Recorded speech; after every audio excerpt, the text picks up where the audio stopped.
सम्माननीय अध्यक्षज्यू,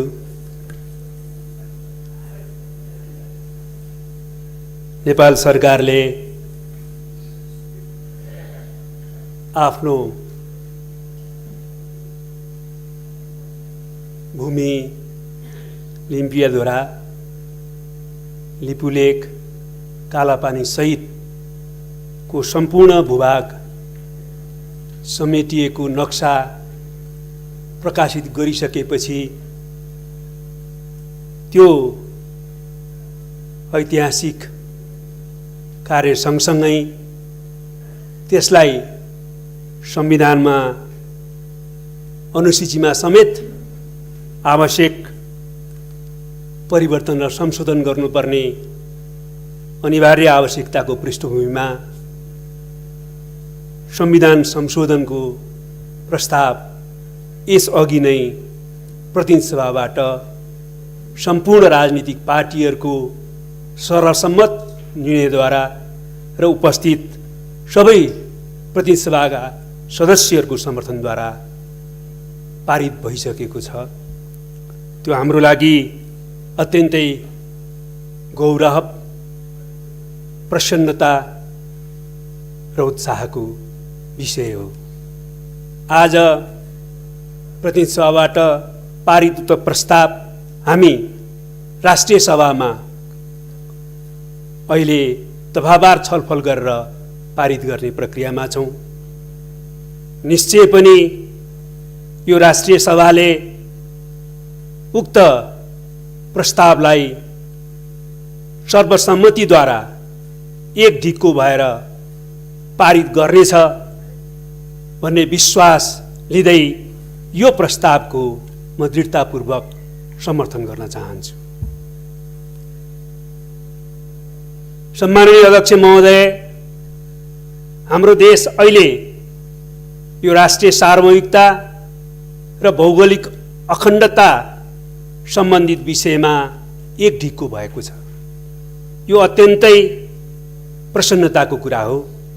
यो राष्ट्रिय एकताले हामी सबैलाई उत्साहित बनाएको छ र जसरी हामीले यो सीमा समस्यालाई समाधान गर्न, राष्ट्रिय सार्वभौमिकता र भौगोलिक अखण्डताको मुद्दालाई सकारात्मक ढङ्गले आफ्नो देशको पक्षमा समाधान गर्न एकता प्रदर्शित गरेका छौँ, आजसम्मको बिन्दुमा त्यसले के कुरा प्रश्न गर्छ भने यो राष्ट्रिय सङ्कल्प पनि हो कि अब हामी नेपालको नक्सा सम्पूर्ण भूभाग समेटेर प्रकाशित गर्ने काममा मात्रै सीमित रहने छैनौँ।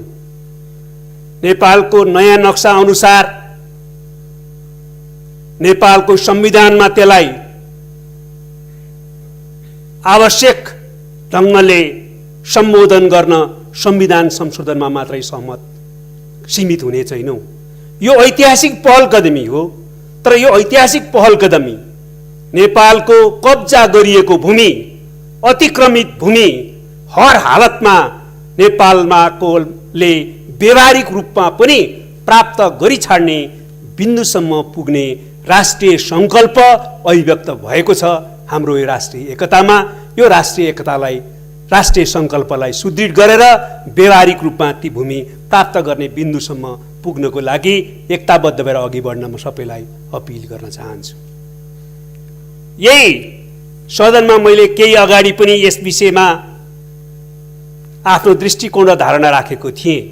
अहिले पनि म एउटा कुरामा जोड दिन चाहन्छु।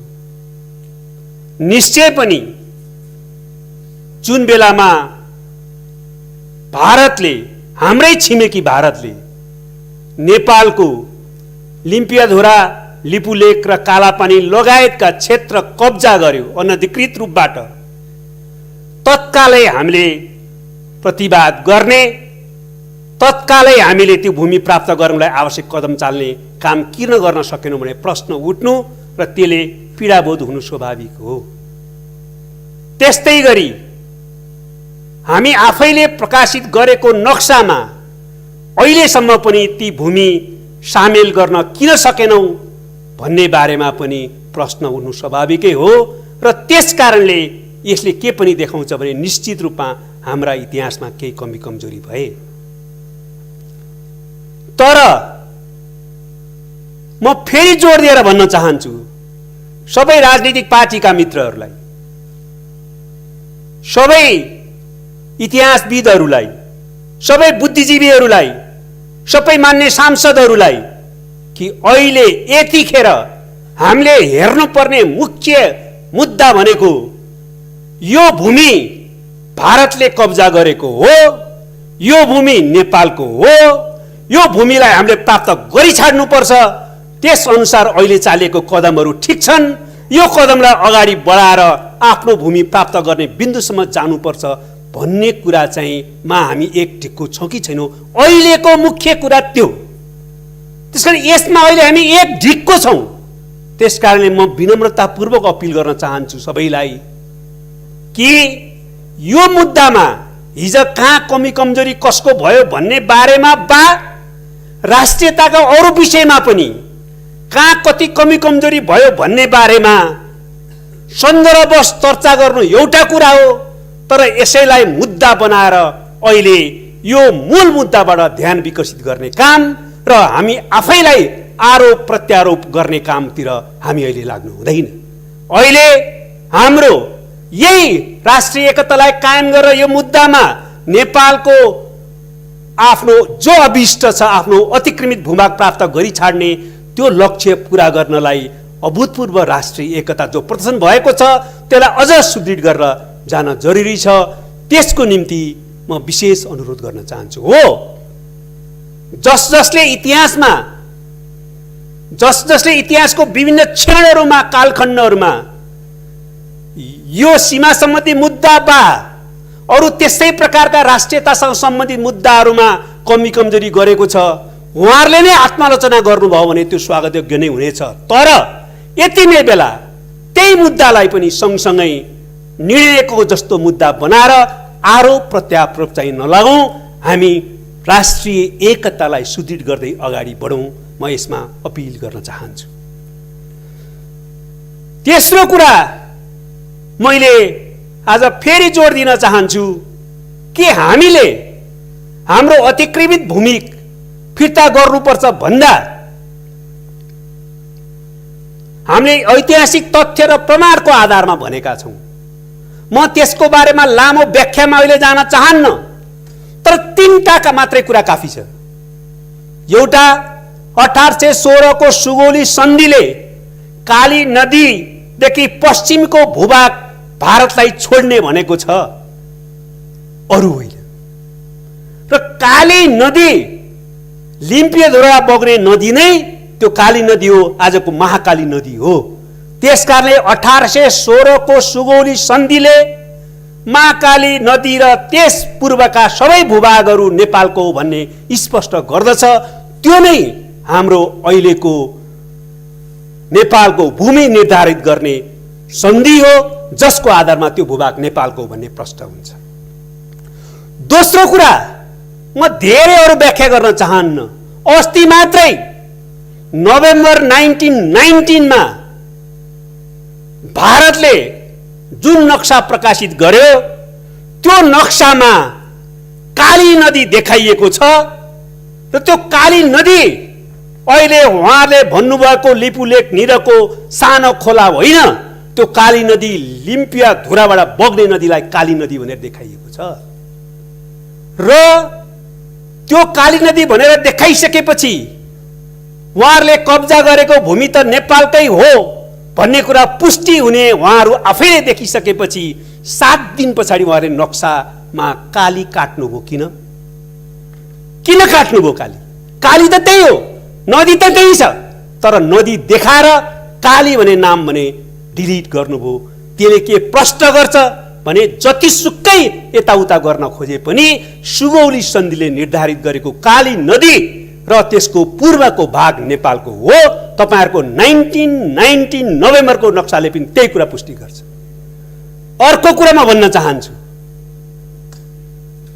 1816 को सुगौली सन्धि पछाडि त्यही सुगौली सन्धिलाई मान्दै केही पूरक सन्धि सम्झौताहरू भएका छन्। जसले नेपालको अहिलेको भूमि सिमाना निर्धारित गरेको छ।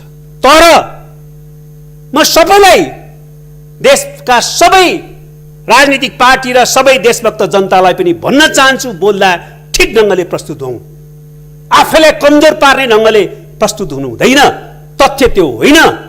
नेपालको कुनै पनि शासकले, कुनै पनि सरकारले 1816 को सुगौली सन्धि पछि, सुगौली सन्धिले हाम्रो भूभाग भनेर निर्धारित गरेको कुनै भूभाग कुनै अर्को सन्धि वा सम्झौता गरेर भारतलाई हस्तान्तरण गरेको छैन। यो हो तथ्य। यो तीनटाले एकदम प्रश्न पार्छ कि त्यो भूभाग हाम्रो। अरू त्यहाँका लामो कालसम्मको जनताको नागरिकताको प्रश्न, त्यहाँ चुनावमा भाग लिने प्रश्न, जनगणनामा भाग लिने प्रश्न, थुप्रै कुराहरू त छँदैछन्। तर तीन मुख्य कुराहरूले पनि स्पष्ट पार्छ। त्यस आधारमा हामीले भनेका छौँ कि त्यो भूभाग हाम्रै हो, हामीलाई प्राप्त हुनुपर्छ र त्यो भूभागमा बरेको भारतको सैनिक, प्रहरी, सुरक्षाकर्मीहरू सबै फिर्ता जानुपर्छ र त्यस प्रकारको क्याम्पहरू त्यहाँबाट बन्द गरिनुपर्छ भन्ने हाम्रो दृढ अडान हो। तर हामी भनिराखेका छौँ, त्यति हुँदाहुँदै पनि तपाईँहरूले वार्तामा बसेर त्यो कुरा समाधान गर्न तयार पार्नुपर्छ। हामीले बारम्बार भनिराखेका छौँ, वार्तामा बसौँ, कूटनीतिक संवाद नै यो समस्याको पनि समाधानको एकमात्र बाटो हो भनेर हामीले भनेकै छौँ। हामी त्यसमा आतुर छौँ र लगातार प्रयत्न गरिराखेका छौँ। अघिल्लो अवस्थामा जब यो विवादित भूमि हो भनेर भारतले समेत स्वीकार गर्यो, त्यसलाई समाधान गर्न परराष्ट्र सचिवको स्तरमा एउटा उच्च स्तरीय समिति बनाइयो। त्यो समितिको बैठक गर्न हामीले लगातार भन्यौँ, माग गर्यौँ, भएन। तर 1919 को नोभेम्बरको वारको नक्सा प्रकाशित गरिसकेपछि हामीले तत्काल जोड दियौँ, छिटोभन्दा छिटो वार्ता गरौँ भनेर भन्यौँ।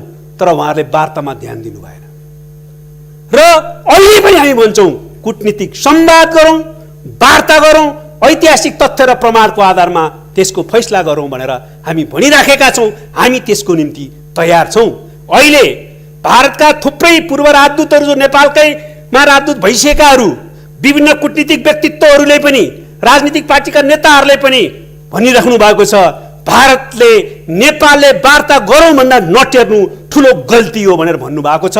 उहाँहरूलाई पनि म धन्यवाद दिन चाहन्छु र भारतको सरकारलाई छिटोभन्दा छिटो वार्तामा बस्न र ऐतिहासिक तथ्य र प्रमाणको आधारमा यसबारेमा एउटा निष्कर्षमा छिटो पुग्न र नेपाल र भारतको सम्बन्धलाई कुनै पनि ढङ्गले नकारात्मक दिशातिर अगाडि नबढ्ने काम गर्न अनुरोध गर्न चाहन्छु।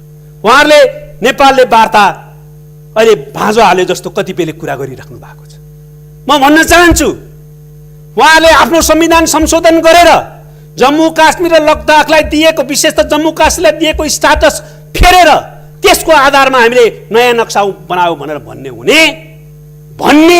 हामीलाई अझ मिस्ने, हेपा प्रवृत्ति प्रदर्शन गर्ने। तर हामीले अगाडि बढाउनेछ र अन्तमा सम्माननीय अध्यक्ष महोदय, म एउटा कुरा भनेर बिदा हुन चाहन्छु। त्यो के हो भने हामी आफै पनि, सम्पूर्ण नेपालका राजनीतिक पार्टीहरू, देशभक्तहरू, नेपालका बुद्धिजीवीहरू सबैले पनि गम्भीर रूपमा इमानदार हौँ कि आज इतिहासको समीक्षा कुरा इतिहासलाई छोडिदिउँ, गरौँला, गर्नै पर्छ। तर आज राष्ट्रियताको सवालमा देखा परेको मुद्दाहरूमा भने हामीले डबल स्ट्यान्डर्ड अपनाउनु हुँदैन। एउटा विषयमा वस्तुनिष्ठ ढङ्गले देशभक्तिपूर्ण अडान राख्ने र अरू कुनै विषयमा भने विचलित हुने काम गर्नु हुँदैन। हामीले देखाउँ कि हामी सबै मामलामा देशभक्तिपूर्ण अडान राख्छौँ र त्यसले हामीप्रतिको विश्वास झन् बढाउँछ। राजनीतिक पार्टीहरूको बिचमा आपसी विश्वास, जनता र सरकारको बिचमा आपसी विश्वास बढाउँछ र यो ऐतिहासिक पहल कदमीलाई हामी ती भूभागमा नेपालको झन्डा राख्ने र त्यति मात्रै होइन, नेपालको राष्ट्रिय सार्वभौमिकता स्वाधीनताको सवाललाई हामी कसरी नेपालले एक ढङ्गले पार लगाउँछ भन्ने कुरा विश्व सामु देखाउन फेरि एकपटक चाहन्छौँ। यसको निम्ति सबैलाई अपिल गर्दै बिदा हुन्छु। धन्यवाद।